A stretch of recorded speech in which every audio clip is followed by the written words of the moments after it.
माझा भारत देश आर्थिक महासत्ता होणार आहे जणू त्याच भारत देशामधल्या त्याच कृषी प्रधान भारत देशामधल्या शेतकऱ्याची काय अवस्था आहे बघायचं ऐकायचं आहे हिम्मत रोज तुम्ही खातातच ना मग हे ऐकायची बी हिम्मत ठेव।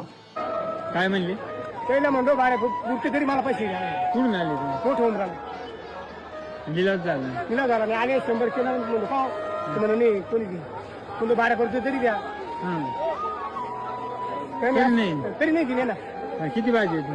100 भाजी चालेल 200 तरी आले असते तर ते बारा पुढे 100 तरी द्या म्हणलो काल नका बारा पुढे काल विकली असती भाजी 1000 रुपये काल विकली असती पण मी काय म्हणलं त्याला 100 रुपये तरी द्या बारा पुढचे तरी नाही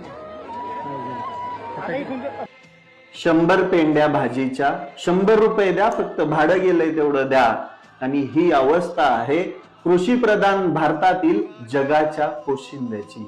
आणि आता तर भारतीय मार्केट अमेरिकन शेतकऱ्यांसाठी अगदी खुल्लं करून ठेवलंय। या देशामध्ये शेतकरी जगणार आहे टिकणार आहे की नाही हे कोणालाच माहित नाही, पण थोडस शेतकऱ्यांकडे पण लक्ष द्या।